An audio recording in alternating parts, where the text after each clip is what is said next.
देखिए, सबसे पहले भर्ती की रिगार्डिंग हम बात करें तो आधार सुपरवाइजर या फिर ऑपरेटर के पदों पे भर्ती निकाली गई है। हम अभी जो है बिहार की जानकारी दे रहे हैं, लेकिन ऐसा नहीं है कि बिहार में ही भर्ती निकाली गई है। आप किसी भी स्टेट से आते हैं तो अपने स्टेट की जो भी जानकारी है उसको चेक करके अप्लाई कर सकते हैं। अभी आप बिहार में देखेंगे तो लगभग अलग अलग जो डिस्ट्रिक्ट है ना, इसमें जो भर्ती है वो निकाली जा चुकी है और इसके लिए जो आवेदन है पूरी तरह से घर बैठे ऑनलाइन भर सकते हैं। 31 जनवरी 2025 तक जो इसका लास्ट डेट रखे गए हैं, उससे पहले ही आपको फॉर्म को भरना होगा। देखिए, क्वालिफिकेशन की रिगार्डिंग हम बात करें तो अगर आपने 12वीं पास कर लिया हुआ है तो फॉर्म को भर सकते हैं। नहीं तो अगर आपने मैट्रिक के साथ साथ 2 वर्ष का जो ITI किया हुआ है तो उसके भी यहाँ पे भी फॉर्म को भर सकते हैं। या फिर अपने मैट्रिकुलेशन के बाद 3 वर्षीय जो प्रोटेक्निक डिप्लोमा होता है आपने किया हुआ है तो उसके आधार पर भी फॉर्म को भर सकते हैं। बाकी इसके साथ ही साथ आपके पास आधार ऑपरेटर और सुपरवाइजर सर्टिफिकेट भी होनी चाहिए, क्योंकि मान लीजिए आप आधार सुपरवाइजर या फिर ऑपरेटर के रूप में काम करेंगे तो कहीं ना कहीं उसमें आप कुशल होनी चाहिए, यानी कि आपके पास वो सर्टिफिकेट रहेगा तो ये माना जाएगा कि आपके पास कुशलता है काम करने का। क्योंकि आधार सुपरवाइजर और ऑपरेटर के रूप में वही काम करते हैं जो कि आधार इनरोलमेंट करते हैं, आधार में अपडेट करते हैं, आधार से जुड़ी जो है सभी काम करते हैं। तो कहीं ना कहीं उनके पास वो सर्टिफिकेट होनी चाहिए जिसके बिहाफ पे पता लगेगा कि हाँ उनके पास ये सभी चीज़ों का जानकारी है, वो फॉर्म को भर सकते हैं। उम्र की हम बात करें तो 18 से कम आपका उम्र नहीं होनी चाहिए, 18 से अधिक आपका उम्र है तो फॉर्म को भर सकते हैं। साथ ही साथ आपके पास कंप्यूटर का जो बेसिक स्किल होता है वो आपके पास होनी चाहिए, तो आप यहाँ पे अप्लाई कर पाएंगे। भर्ती की हम बात करें तो बिहार में देखेंगे अलग अलग जिलों में भर्ती निकाली गई है। जैसे कि बेगूसराय में देखेंगे तो 1 पदों पे भर्ती है, बक्सर में भी 1 पोस्ट है, दरभंगा में 1 पोस्ट है। इस तरह से देखेंगे तो अलग अलग जो डिस्ट्रिक्ट है ना, इसमें ये भर्ती यहाँ पे निकाली गई है। पूर्वी चंपारण में 2 भर्ती है, बाकी सभी डिस्ट्रिक्ट में देखेंगे तो 1-1 पदों पे भर्ती निकाली गई है। देखिए, अप्लाई करने के लिए और जो भी इनकी जानकारी है उसको देखने के लिए सबसे पहले इनके जो ऑफिशियल पोर्टल है ना, यहाँ पे आपको आना होगा, जिसका लिंक हमने वीडियो के डिस्क्रिप्शन बॉक्स में दे दिया हुआ है। क्लिक करके आएंगे तो आपके सामने CSCSPB.in का जो ऑफिशियल पोर्टल है देखने को मिलेगा। यहाँ पे आप आ जाएंगे। ठीक है, यहाँ पे आने के बाद जो है करियर का बटन आपको देखने को मिलेगा, इस पे आपको क्लिक कर देना है। अब जैसे ही क्लिक करेंगे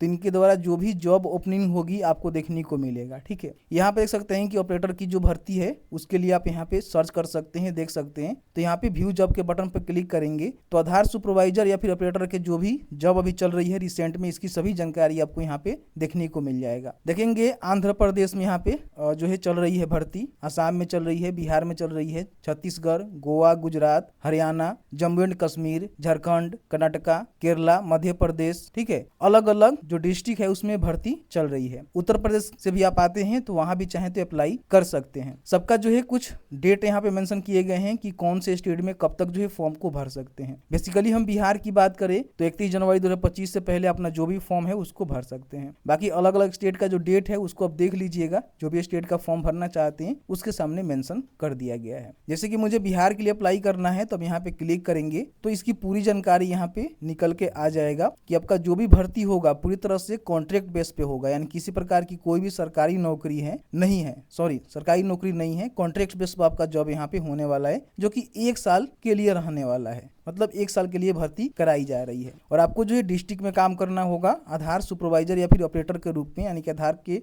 अपडेशन का काम करना है, नहीं तो नए जो आधार इनरोलमेंट होता है उसका काम आपको करना होगा। बाकी यहाँ बताया गया है कि एप्लीकेशन जो है आधार ऑपरेटर और सुपरवाइजर के लिए मांगे गए हैं। जो भी आधार सेवा केंद्र होते हैं वहीं पे आपको काम करना होगा, किसी प्रकार की कोई सरकारी नौकरी नहीं है। बाकी हमने क्वालिफिकेशन की रिगार्डिंग आपको जानकारी दे ही दिया हुआ है, एज लिमिट बता दिया हुआ है और कौन से जगह पे कितनी भर्ती है इसकी भी जानकारी आप यहाँ पे चेकआउट कर लेना। इस तरह से देखेंगे दूसरे किसी स्टेट में देखना चाहते हैं, जैसे मान लीजिए आपको गोवा का देख, तो यहाँ पे क्लिक करेंगे तो गोवा में जो भी अलग अलग वैकेंसी है उसकी जानकारी यहाँ पे आपको देखने को मिल जाएगा। इस तरह से चेक कर सकते हैं। अगर आपको उत्तर प्रदेश का देखना है तो यहाँ पे देखेंगे उत्तर प्रदेश का भी ऑप्शन आपको देखने को मिलेगा, तो इस पे क्लिक करके देख सकते हैं कि उत्तर प्रदेश में कौन कौन से डिस्ट्रिक्ट में आपका भर्ती चल रही है। ठीक है, तो जैसे कि मान लीजिए हम बिहार में अप्लाई करना चाहते हैं तो बिहार की हमने सभी जानकारी को देख लिया, जो भी क्राइटेरिया है वो भी हमने देख लिया। बहुत सारे उम्मीदवार हैं जो कि फॉर्म भरना चाहेंगे तो उनके पास 10+2 है, या फिर मान लीजिए जो मैट्रिकुलेशन के साथ ITI किए हैं या फिर मैट्रिक के साथ डिप्लोमा किए हैं तो उनके पास वो क्वालिफिकेशन है, लेकिन जो भी आधार ऑपरेटर सुपरवाइजर सर्टिफिकेट है वो उनके पास नहीं है। तो आप इजीली इसको प्राप्त कर सकते हैं। इसके लिए आपको करना क्या है, सबसे पहले सर्च करना है easy2net.com। easy2net.com का जो ऑफिशियल वेबसाइट है देखने को मिलेगा। यहाँ पे आपको सर्च करना है आधार। ठीक है, इतना ही आप सर्च करिएगा। मैं सही से इसको टाइप कर देता हूँ और थोड़ा सा आपको नीचे आना होगा तो यहाँ पे देखेंगे आधार सुपरवाइजर एग्जाम रजिस्ट्रेशन, इस पे क्लिक करेंगे करेंगे तो आप घर बैठे ऑनलाइन आधार सुपरवाइजर और जो भी ऑपरेटर होता है उसका सर्टिफिकेट प्राप्त करने के लिए अप्लाई यहाँ से कर सकते हैं। यहाँ पे क्लिक करेंगे तो आप देखेंगे इनका जो भी ऑफिशियल पोर्टल है जिसके माध्यम से इस प्रकार के जो है सर्टिफिकेट आपको देखने को मिलता है, जो कि एनएससी के द्वारा ये जारी किया जाता है। ठीक है, तो इसका जो है फॉर्म आपको भरना होता है, फिर इसका एग्जाम होता है, एग्जाम देकर इसको आपको क्वालिफाई करना होता है, फिर आपको जो भी सर्टिफिकेट है आपको दे दी जाती है। इसके लिए हमने जो है वीडियो बनाया हुआ है, ये वाला वीडियो आप चेकआउट कर सकते हैं कि आधार ऑपरेटर का जो सर्टिफिकेट है प्राप्त करने के लिए कैसे आपको अप्लाई करना है और किस तरह सर्टिफिकेट आपको मिलता है, क्वेश्चन क्या पूछे जाते हैं और किस तरह से आपका एग्जाम होता है। इस वीडियो को देखेंगे तो आपको समझ में आ जाएगा। ठीक है, तो यहाँ से अपना जो भी ऑपरेटर और सुपरवाइजर का सर्टिफिकेट है, इच्छुक है, योग्य है, अप्लाई करना चाहते हैं तो फिर यहाँ पे इसको आप एग्जाम देकर जो है पास करके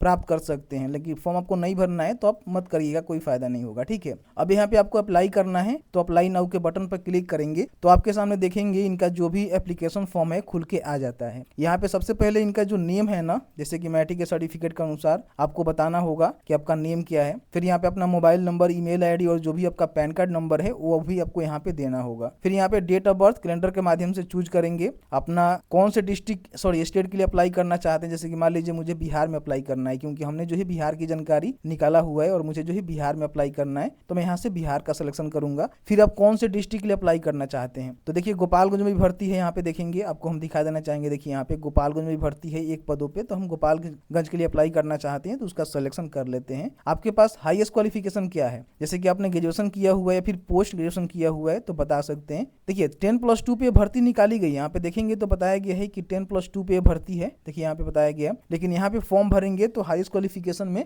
ग्रेजुएशन इसलिए मांगा जा रहा है कि आपके पास ग्रेजुएशन है तो आपको प्रीफरेंस मिल जाएगा या फिर पीजी है तो। ठीक है, बाकी यहाँ पे टोटल एक्सपीरियंस आपके पास कितना है ईयर में आपको बताना है। ठीक है, तो अपना जो भी एक्सपीरियंस है आप बता सकते हैं यहाँ पे, और जो भी आपका रेसिडेंट स्टेट है आप कहाँ से हैं। जैसे कि मान लीजिए आप बिहार का फॉर्म भरना चाहते हैं, उत्तर प्रदेश से हैं तो फॉर्म को भर सकते हैं, लेकिन आपको दिक्कत होगा, वहाँ पे रहना होगा, सेटल्ड होना होगा, कहीं ना कहीं आपका जॉब लग जाएगा तब। तो सेम डिस्ट्रिक्ट में अप्लाई करिएगा तो आपके लिए बेहतर रहेगा। बाकी आप चाहें तो अनदर डिस्ट्रिक्ट, अनदर स्टेट के लिए भी अप्लाई कर सकते हैं। फिर यहाँ पे आपको इसको बताना होगा कौन से डिस्ट्रिक्ट से आप हैं। ठीक है, उसके बाद यहाँ पे अपना जो भी रिज्यूम है ना उसको यहाँ पे अपलोड करना होगा, जिसमें सारे चीजें मेंशन होना चाहिए। और बाकी जो भी आधार सुपरवाइजर सर्टिफिकेट है उसको भी आपको यहाँ पे अपलोड करना होगा, जो कि मैंडेटरी है। जेंडर बताएंगे कि मेल है कि फीमेल है। फिर यहाँ पे जो भी कैप्चा है उसको फिल करेंगे और फिल करने के बाद यहाँ पे सबमिट करेंगे तो आपका जो फॉर्म है ना इनके जो भी मतलब ऑफिस है वहाँ पे सेंड कर दिया जाएगा। फिर आपको ये संपर्क करेंगे और छोटा सा एक प्रोसीजर होगा जिसके माध्यम से आपको भर्ती करा ली जाएगी। इस तरह से मैंने जो है पूरी जानकारी बताया किस तरह से फॉर्म को भरना है, कौन सी भर्ती है, तो आप एक बार चेकआउट कर लीजिएगा। लिंक हमने डिस्क्रिप्शन बॉक्स में दे दिया हुआ है, क्लिक करके आ सकते हैं या फिर आप कंप्यूटर में सर्च भी कर सकते हैं CSE, ठीक है, spvd.in CSESPV.in, तो आपके सामने वाला पोर्टल खुल के आ जाएगा जिसके माध्यम से इंफॉर्मेशन को भी ले सकते हैं, अप्लाई भी कर सकते हैं। वीडियो देखने के लिए बहुत बहुत धन्यवाद।